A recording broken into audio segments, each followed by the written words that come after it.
I think we've all heard it over and over and over again. You know what? I just match people's energy. There's no problem. I just match people's energy. But here is the truth. When you match people's energy, it's a sign of weakness. Yes, I said it. It's a true sign of your weakness.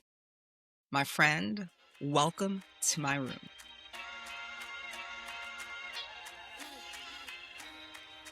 Welcome back to With Karen D, the podcast, the place where we get real about one truth.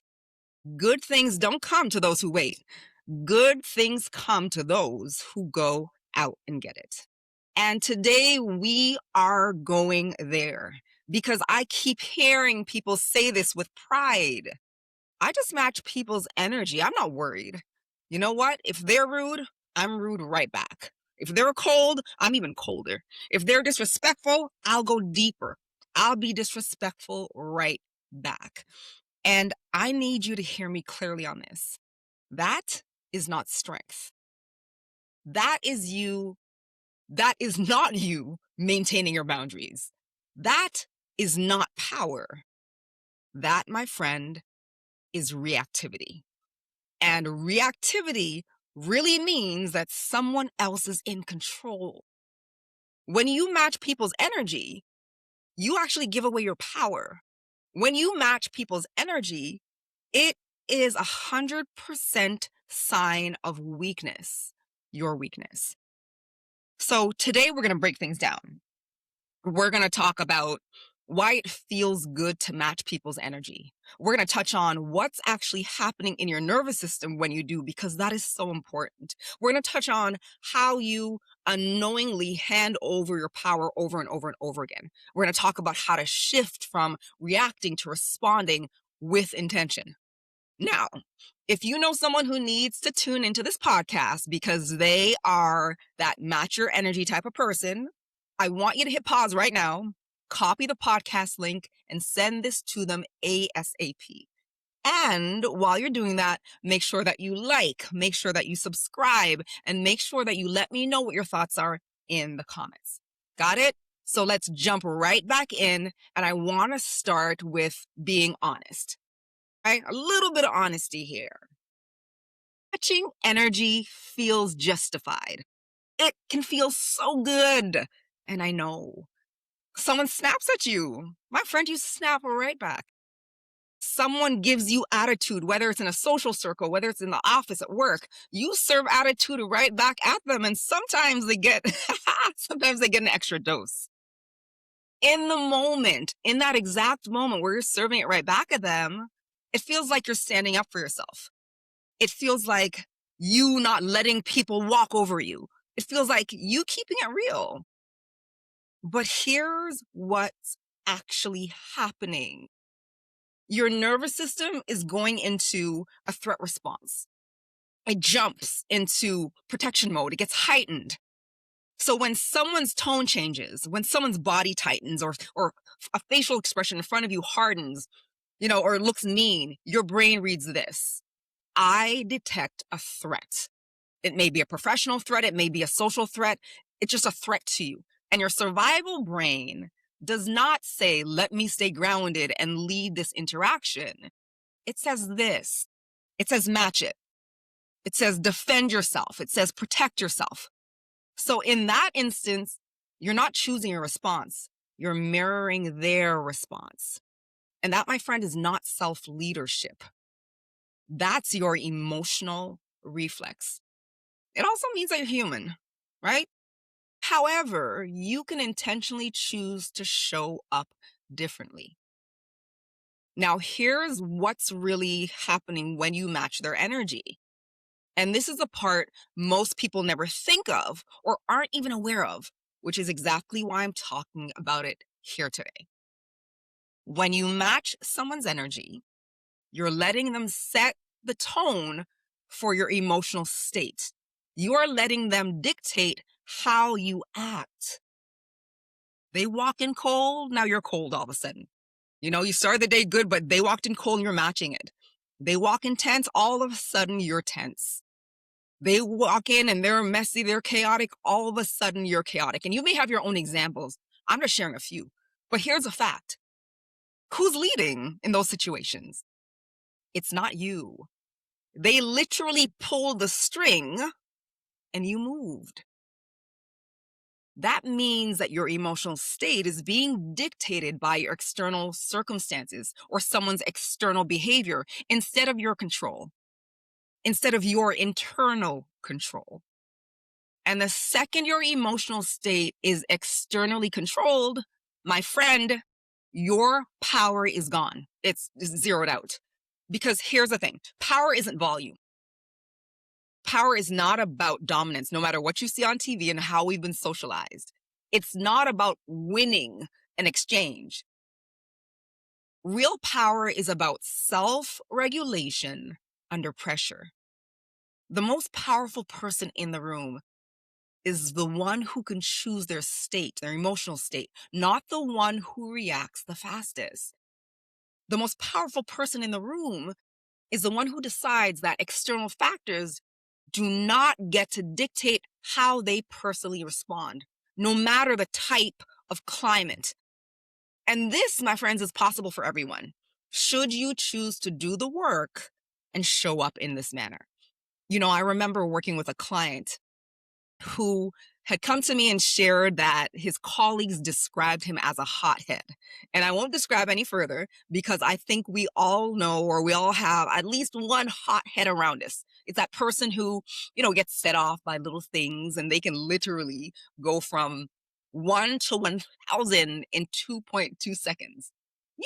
That person. And it might be, for some of us, it's a family member. For some of it's a colleague. For some of us, it's a friend.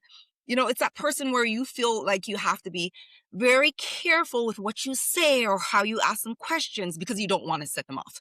So I think you know exactly what I'm talking about. So let's go back to my story. My client came to me and they wanted help to manage their emotions because they were triggered all of the time. And I remember the initial conversation, and it went like this. I won't say their name. You're responsible for your triggers, not everyone else. You are responsible for how you respond. And your current habit is to react by matching other people's emotional states. That, my friend, shows me that you lack personal control. I have to tell you, he was 150% pissed off when I said that because he was a CEO. And he went on to tell me that he couldn't possibly be in such a high position and so accomplished and blah, blah, blah if he lacked personal control. And of course, I let him speak. I let him rant. I let him react. Now, after he calmed down a bit, I let him know this. I said this to him: you failed the test. I personally wanted to see how you would react when I said something that you wouldn't agree with, which is why I intentionally said that you lacked personal control. He paused for a moment so he could fully digest what happened, because the fact was this: as humans, we can't change what we can't acknowledge. And that pause and that reflection is necessary for you to shift how you respond. So let's talk about reacting versus responding. I want to start by completely separating the two so you have clarity around what the difference is and you can self-identify what you've been doing and make a decision if it's something you want to shift or not. Let's start with reacting. Here's what reacting looks like. Reacting is instant. It's emotional. It's unconscious. It's driven by our past habits, our past conditioning, like what we often do, what we've done in the past. It's controlled by what just happened, and that's possibly someone else. It could be your external environment or actually a group of people or someone. Now let's talk about responding. Responding is intentional. Responding is grounded. It's conscious. It's aligned with who you want to be. It's aligned with your personal values. It's controlled by you. When you react, you're in survival mode, right? You detect that threat. When you respond, you're in a space of leadership. You're in a space of self-leadership. Reacting is your nervous system literally saying to you, something feels unsafe. Get ready to defend. Responding is you saying, I'm safe enough to choose how I show up right now, despite what's going on around me. That's emotional leadership. That's you maintaining or taking back your power. That's you no longer handing over your personal power to external circumstances and other people. Now, here's what I want you to know. This does not happen overnight. It doesn't. It takes work. It doesn't matter who you are in this world. When we have habits, we simply have to acknowledge, own them, and make a decision to change them and replace them with something else. So jumping back to my client, this took time because as I said, you're reacting from this place of habit, and it might be a 5-year habit, or it might be your whole life of showing up in this way. The work is this. You have to make a conscious decision that you are no longer going to react and put in the work so you can start to respond. My client did the work. They put in the work over a course of weeks. And did he go back to his habit from time to time? Yes. But for the most part, he's taking ownership of how he responds in all scenarios. At the office, in his social circles, in his professional social circles, and at home. And that has completely changed his relationships for the better.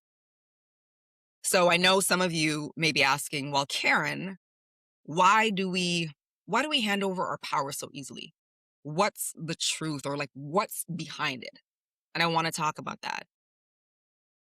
We often hand over our power because we think if I don't match their energy, that means I'm weak. No, that is not true. If you can only stay calm when others are calm, my friend, you are not in control. Your environment is. I'm going to say that again. If you can only stay calm when other people are calm around you, you are not in control. Your environment is. There's no power there. Emotional maturity is being able to stay calm and regulated when others are not calm and regulated around you. And let me say something that might sting. If someone can change your mood with a tone of voice, they have more control over you than you think. Don't think you're in a power position in any capacity. Do not think that you're the stronger party. And don't think that you're coming out on top. That is not confidence. That's actually emotional dependence. Think about that. That's not confidence, you coming out on top. That's emotional dependence. You've just chosen to hand over your power. Now, I want you to hear me loud and clear. I'm not saying that there's never a time where you will have to set someone straight. There will be those times. However, it does not have to be delivered in the same tone and emotional state that they delivered it to you. Just because someone disrespects you, it doesn't mean you have to disrespect them back. You can ensure that they're clear with what you will and won't accept or tolerate, but we do not have to match that exact energy and tone. And you don't have to yell to deliver that either. That's the real crux of the work. Don't match their energy. Don't match their tone. Decide how you want to show up. Now, I remember a time, personal story here. I remember a time when I was in a meeting, and if you listen to a lot of my podcasts, you'll realize that I was in a lot of meetings when I used to work for corporate.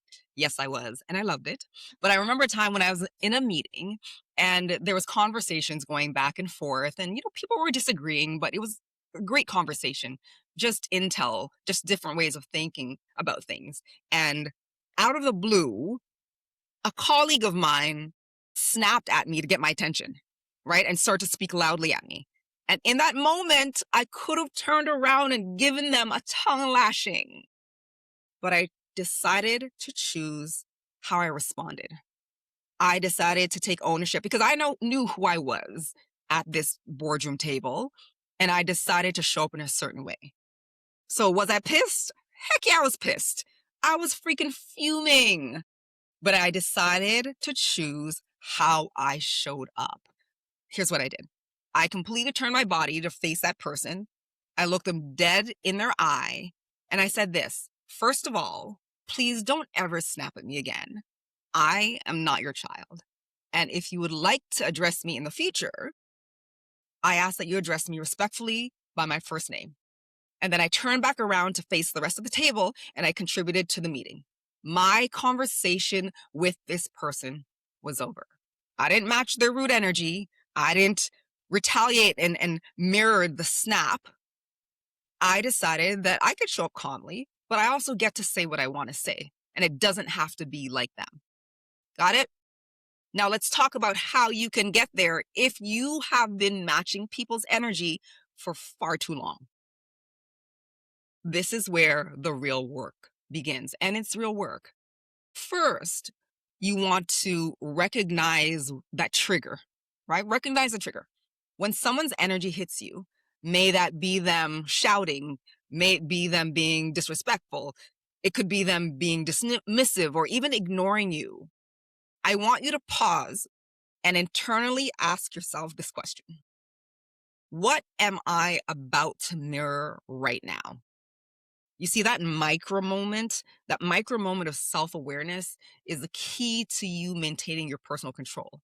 Remember this: you started your day with control. Do not let it go, right? So first, ask yourself, what am I about to mirror right now? Next, I want you to regulate yourself before you respond. Before you speak, before you respond, I want you to drop your shoulders. I want you to slow down your breath, because when our adrenaline gets high in these type of situations, our heart beats fast. So you want to slow your breath, regulate your emotions. You want to inhale through your nose and do a longer exhalation through your mouth. No one can even see it. And just repeat that 2 to 3 times. Then you'll notice that your jaw will probably be really stern and clenched. I want you to unclench your jaw. Then wherever you are, whether you're sitting or standing, I want you to feel your feet on the floor. Like really feel it as if you just planted your feet. This might sound like a lot of things to do, but it's not. You are strategically giving yourself a moment to regulate your nervous system before you speak, before you respond. It's exactly what your body needs during those microseconds to calm the heck down. Essentially, here's what's happening. You're telling your nervous system, I'm safe. You're telling your nervous system, I don't need to fight. Got it? Now you're going to choose your energy intentionally. So you're going to intentionally choose your energy. I want you to ask yourself this question: who do I want to be in this moment? Not what do they deserve? And it's so easy to go there. They've disrespected so many people in this room, and now they've disrespected me with that tone. They deserve. No, no, no. Ask yourself, who do I want to be in this moment?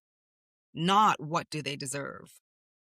Here's a thing to remember all of the time. Sometimes it's hard. You are not responsible for their behavior.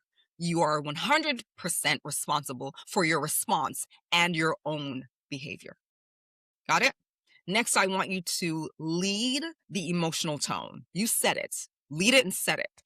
So instead of matching their tension, their anger, that aura, you bring calm, you bring clarity, you bring directness. Bring that calm, grounded presence. That's a choice. And this does not mean that you have to be passive, or it doesn't mean you being passive. You can still set boundaries. You can still be firm, but you do it from a place of stability, not reaction. That is real power. When you finally stop matching people's energy, when you stop reacting and start responding, you literally conserve emotional energy. You stop going through those spirals after the interactions. And I've been there before where I've reacted. I think we all have. And just, I want you to pause for a minute and just think of after you've matched that person energy, like you're on this high you don't even want to be on. You're angry because they were angry, and it just impacts your day. It really does. When you stop reacting and start responding, those spirals stop after those interactions. People respect your presence even more. You stay in control of yourself. You get to control your emotional state. You become emotionally stable. You become less exhausted and less stressed. Do you know how much time and how much energy gets wasted when you match people's energy and carry their emotional baggage around all day because you reacted just like them? Stop it. And here's a twist. When you don't match someone's chaos, here's what happens. They either rise to meet your calm, or they literally reveal their own instability, and that does not belong to you. Either way, you win. And what I mean by win is you get to show up as who you truly are, unimpacted and uninfluenced by your environment or anyone around you or anyone in it. Words and actions of others do not define you unless you allow them to. Maintain your control or take it back if you've been giving it away all this time. The reality is this. Matching energy is super easy. Self-leadership is not as easy initially, but it can get there. Once you decide and follow through, everything shifts. Once you put in the work, everything shifts. Power is not in how fast you react. It's in how well you personally regulate yourself. You're responsible for you. You don't have to prove strength by getting loud. You actually prove strength by staying calm. You prove it by being intentional and grounded when others can't. So the next time someone comes at you sideways, I want you to pause. I want you to breathe. And I want you to remember, do not match their energy. I want you to set your own energy, set the tone.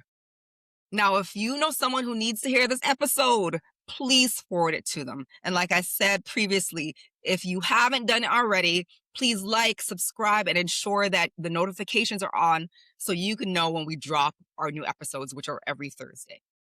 My friend, I'll see you in the next episode of With Karen D, the podcast. And remember, good things do not come to those who wait. Good things come to those who go out and get it.